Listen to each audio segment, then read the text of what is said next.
حي على الفلاح.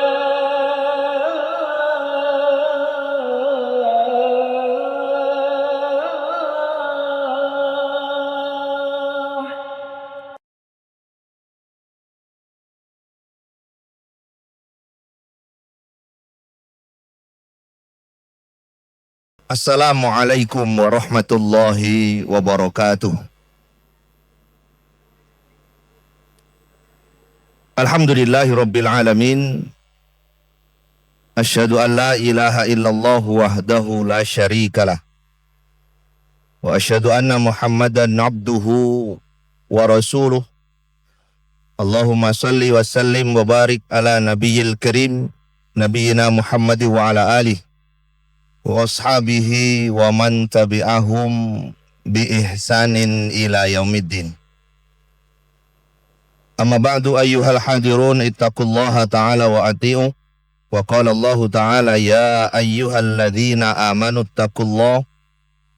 ittaqullaha haqqa tuqatihi wa la tamutunna illa wa antum muslimun.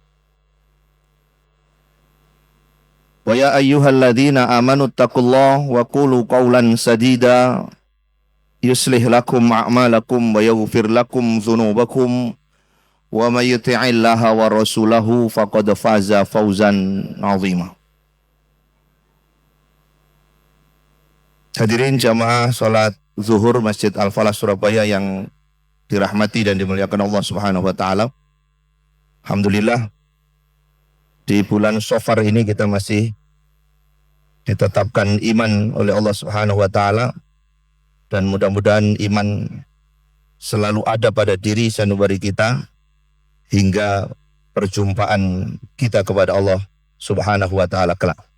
Salam dan salawat mudah-mudahan Allah limpah curahkan kepada Rasulullah Muhammad sallallahu alaihi wasallam. Jemaah sekalian, di surah ke-8 surah Al-Anfal, tepatnya di ayat kedua, Allah Ta'ala berfirman, A'udzubillahi minasyaitonirrajim, Innamal mu'minuna allazina idza dzukirallahu wajilat qulubuhum wa idza tuliyat alaihim ayatuhu zadathum imanan wa ala rabbihim yatawakkalun. Disebutkan oleh Allah Subhanahu wa taala bahwa sesungguhnya orang-orang yang beriman itu adalah apabila disebut nama Allah bergetar hatinya. Apabila seorang yang di dalam hatinya terdapat keimanan, saat mereka mendengar kalimat Allah Subhanahu wa taala disebut, menunjukkan bahwa hatinya sedang hidup. Hati merespon adanya sebuah kalimat, sebuah sebutan yang menunjukkan adalah kalimatullah. Wa idza tuliyat alaihim ayatuhu, dan apabila dibacakan atas mereka ayat-ayat Allah, zadathum imana. Keimanan yang sudah ada akan bertambah, sebagaimana ketentraman dan ketenangan yang sudah ada ditambah oleh Allah Subhanahu wa taala. Liyazdadu imanan ma'a imanihim. Dan yang terakhir, wa ala rabbihim yatawakkalun. Dan orang iman itu dia bertawakal kepada Allah Subhanahu wa taala. Jemaah sekalian, ayat ini menunjukkan arti bahwa tawakal itu adalah amalan hati, di mana hati ini adalah pusat daripada seluruh anggota tubuh. In soluhat soluhat jasadu kullu, wa in fasadat fasadat jasadu kullu. Baik buruknya kita ditentukan bagaimana kondisi hati kita. Baik buruknya kita ternyata ditentukan apa yang tertanam di dalam hati itu. Maka disebutkan oleh Allah Subhanahu wa taala bahwa beberapa di antara orang yang hatinya sedang hidup dan sedang baik, maka di situ pada saat disebut nama Allah, dia bergetar hatinya, dibacakan ayat-ayat Allah, bertambah imannya, dan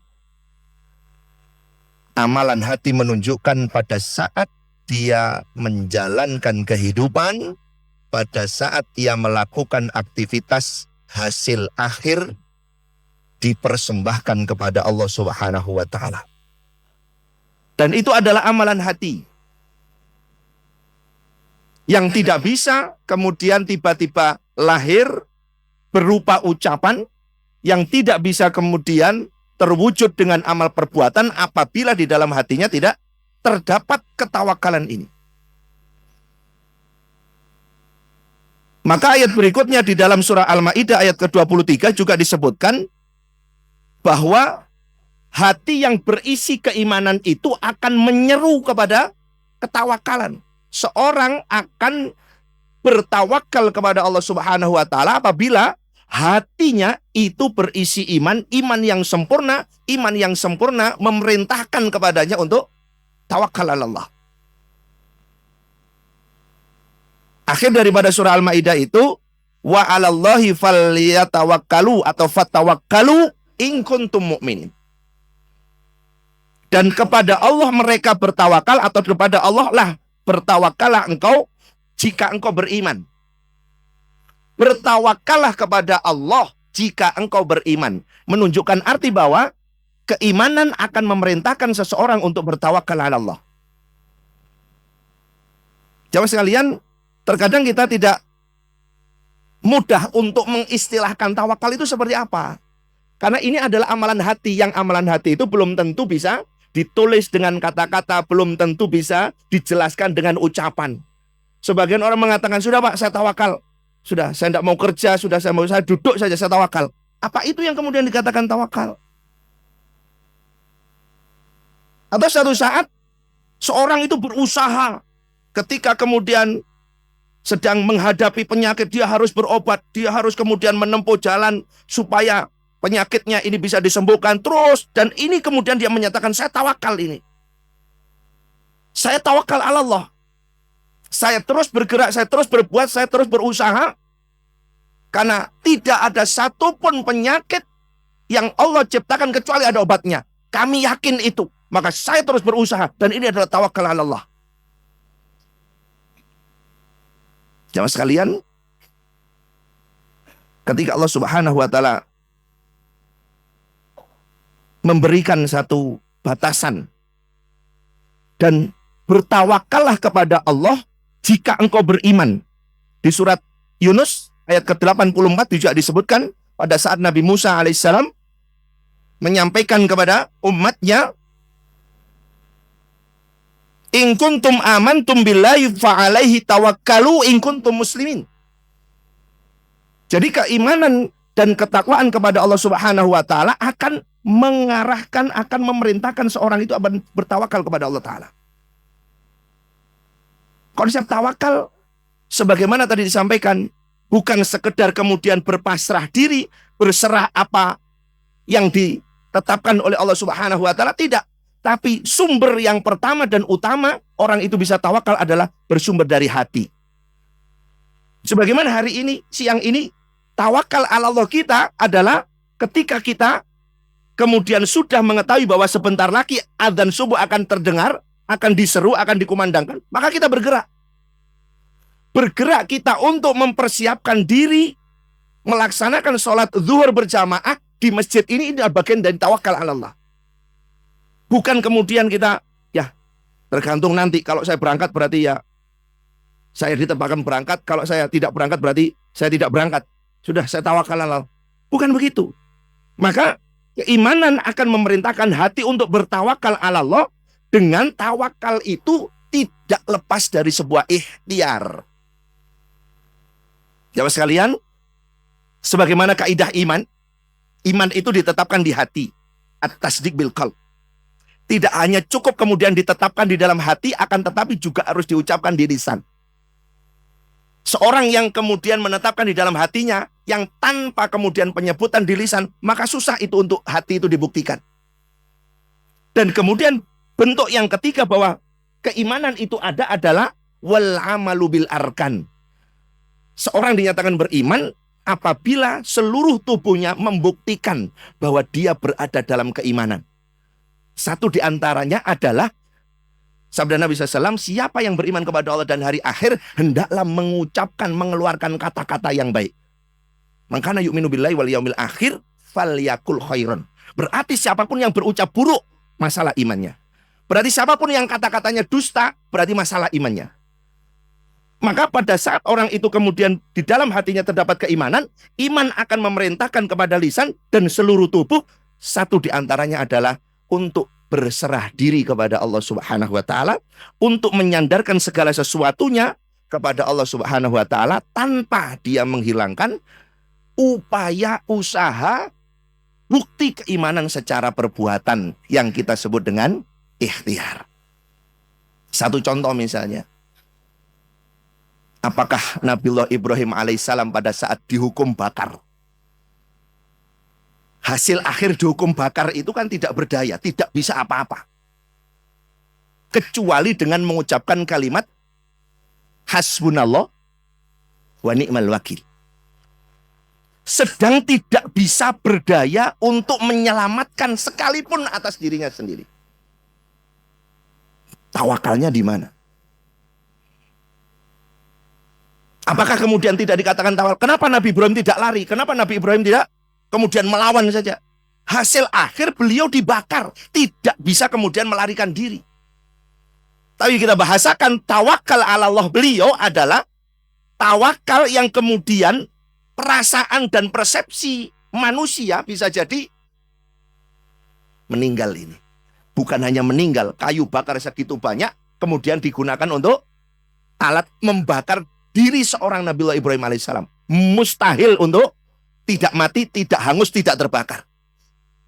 Tapi tawakal ala Allahnya Nabiullah Ibrahim alaihissalam, beliau sangat yakin andaikan apapun yang engkau lakukan pada diriku, maka ada satu celah, ada satu jalan, yakni cukup Allah yang akan memberikan perlindungan kepada saya. Seberapapun upaya yang kau lakukan, tidak akan pernah bisa mengalahkan perlindungan Allah Subhanahu wa taala. Maka pada saat dalam kondisi tidak berdaya dan tidak bergerak apapun secara perbuatan tubuh, maka keyakinan dalam hati yang kemudian diikuti dengan geraknya lisan dalam doa, maka itu sudah cukup dikatakan sebagai tawakal dengan bukti ikhtiar. Sebagaimana Nabiullah Yunus alaihissalam pada saat juga tidak berdaya, ditegur oleh Allah Ta'ala, kemudian dimakan ikan. Kalimat apa yang kemudian terucap?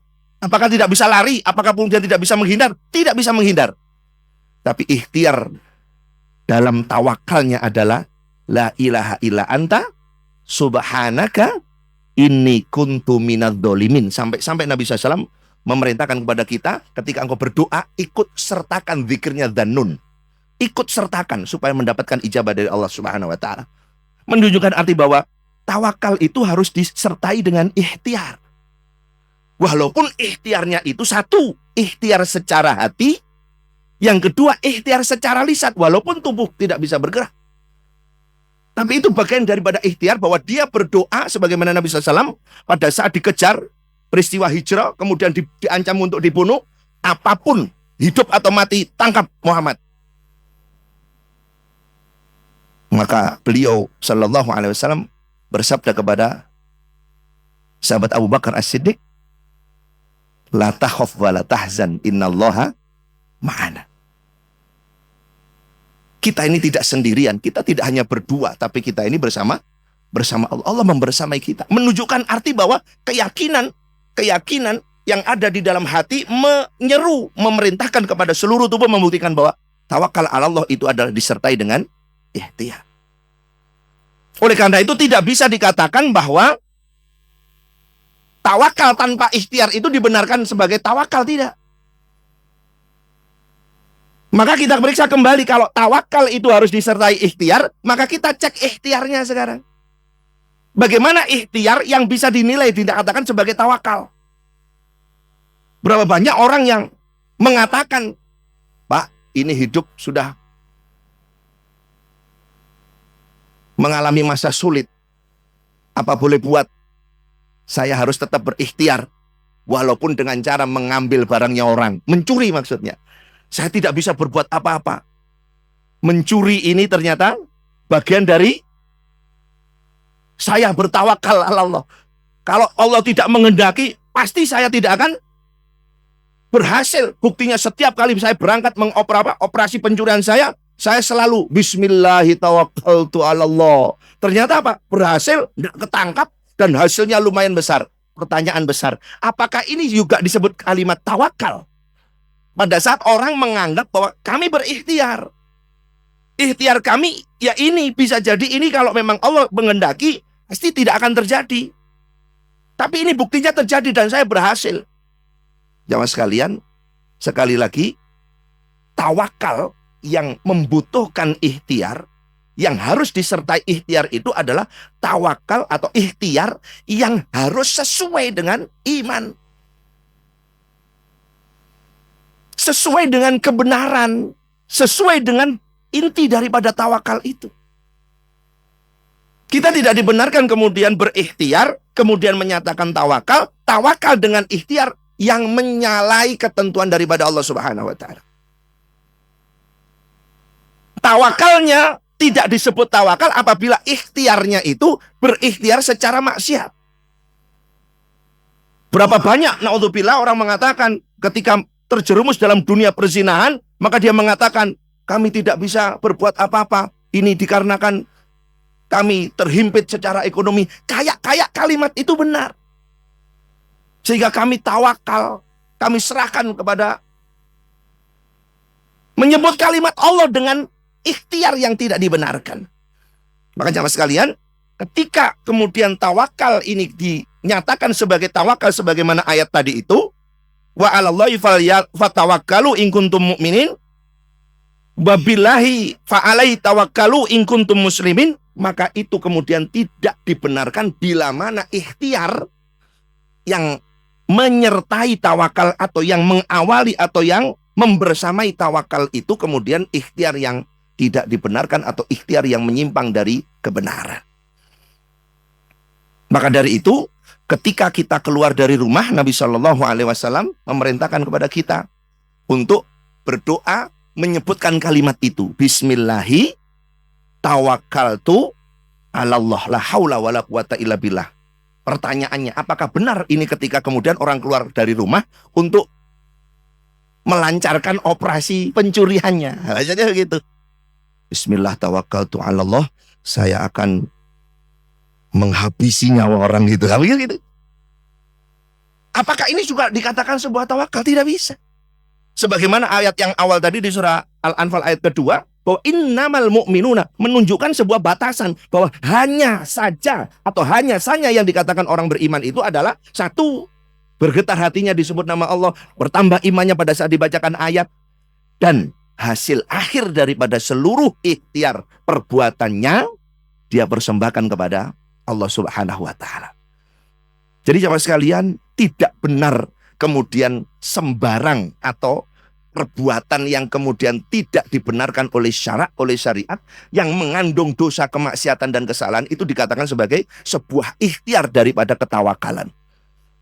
Makanya dituntut oleh Allah Ta'ala, in kuntum mu'minin, in kuntum muslimin.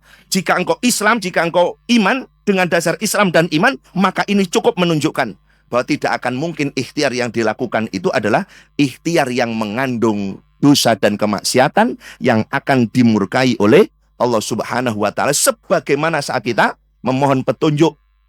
Ihdinas siratal mustaqim, siratal ladzina an'amta alaihim ghairil. Ada kata ghairil, bukan jalan orang-orang yang engkau murkai dan bukan jalan orang-orang yang tersesat, bahasanya begitu. Maka inilah yang kemudian kita gabungkan bahwa tawakal itu bukan sekedar di dalam hati. Sebagaimana saat ini kita sedang berusaha, entah apapun usaha kita, entah usaha bangkit dari keterpurukan, entah usaha berusaha sembuh dari sakit, entah usaha upaya ikhtiar dari apapun yang sebelumnya menjadi setelahnya, maka satu, tidak bisa kemudian dihilangkan dari hati. Satu contoh misalnya, kita ingin putra-putri kita menjadi putra-putri yang soleh-solehah. Apa tawakal kita kepada Allah Ta'ala? Satu, yakin bahwa Allah Ta'ala memberikan janji berupa istijabah doa. Sebagaimana doa yang kita ikuti dari Nabiullah Ibrahim alaihissalam. Tidak berhenti dalam ikhtiar kita untuk berharap mendapatkan keturunan putra-putri yang soleh-soleha. Kita terus munajat, Rabbi habli minas solih. Terus kita upayakan. Tidak hanya itu. Sebagaimana yang disampaikan oleh Pak Lukman kepada putra-putrinya, itu yang kemudian kita juga tauladani. Tidak bisa kita lepas begitu saja. Tidak hanya itu, pada saat kemudian kita berpisah dari mereka, kita tanamkan, kita pastikan bahwa kita benar-benar menginginkan mereka menjadi soleh-solehah. Kita beri kata kunci. Sebagaimana Nabiullah Ya'qub alaihissalam pada saat berkata kepada putra-putrinya, mata buduna mim ba'di, ingin mendapatkan kalimat kepastian setelah Bapak, setelah engkau tidak bersama Bapak, setelah engkau sudah jauh dari Bapak, kira-kira apa yang kau sembah? Bahasanya, kira-kira apakah engkau kemudian tetap sholat 5 waktu? Engkau datang ke masjid saat sebelum kumandang adzan terdengar, atau engkau malah melewatkan masa-masa waktu sholat itu dengan kesibukanmu? Ini yang kemudian jamaah sekalian, yang tidak bisa kita lepaskan, bahwa seorang dinyatakan tawakal ala Allah adalah orang yang kemudian hati berisi keimanan, iman yang akan memerintahkan, menyeru kepada seluruh tubuh, lisan dan seluruh anggota tubuh untuk bergerak membuktikan bahwa tawakal itu harus disertai dengan ikhtiar. Ikhtiar yang tidak menyalahi aturan, ikhtiar yang dibenarkan oleh Allah dan Rasulullah Shallallahu Alaihi Wasallam, dan hasil akhir setelah kita berikhtiar, ternyata Allah Ta'ala tidak membenarkan untuk kita terus berhenti di satu tahap ikhtiar kita. Dengan ayat fa'idha farogta fansob wa ila robbika fargob. Setelah selesai satu pekerjaan, jangan berhenti, kita ikuti dengan pekerjaan berikutnya. Dengan bahasa wa'bud robbaka hatta ya'tiyakal yakin. Andaikan kita katakan bahwa ini harus berhenti kita berikhtiar adalah hatta ya'tiyakal yakin, sampai datang menjemput kita, yakni kematian. Dikatakan berhenti, maka saat kematian tiba itulah kalau boleh disebut berhenti kita dalam berikhtiar untuk mewujudkan tawakal ala Allah. Setelah selesai semuanya, maka wa ila robbika farghub, dan kepada Allah kita letakkan harapan besar, sebagaimana yang dijanjikan oleh Allah Subhanahu wa Ta'ala, bahwa siapapun yang beriman, yang membuktikan keimanan dengan amal soleh, maka dia akan diberi kabar gembira, berupa kabar gembira akan menempati surga Allah Subhanahu wa Ta'ala. Hadirin sekalian, mudah-mudahan kalimat singkat ini memberikan pencerahan untuk saya dan penjelasan semuanya, bahwa apapun yang sedang kita upayakan hari ini sampai berikutnya itu adalah bagaimana terlahir, terwujud dari keimanan, dan itu adalah bukti kita bertawakal ala Allah. Dan mudah-mudahan tawakal ala Allah kita benar-benar menjadi kebaikan-kebaikan kita yang akan menyertai kita pada saat kita menghadap kepada Allah Subhanahu wa Ta'ala, dan kemudian Allah Ta'ala ridho, dan Allah Ta'ala menetapkan kita sebagai hambanya untuk dimasukkan ke dalam surganya. Hamdan syakirin, hamdan naimin, hamdan yuafi ni'ama wa yukafi mazidah. Ya Rabbana lakal hamd kama yanbaghi li jalali wajhika wa azimi sultanika ya Rabbal alamin. Nastaghfirullah wa natubu ilaih. Allahumma Rabbana zalamna anfusana fa illam taghfir lana wa tarhamna lanakunanna minal khasirin. Allahumma inna nas'alukal huda wat tuqa wal afafa wal ghina. Allahumma inna nas'alukal jannah wa na'udzubika minan nar.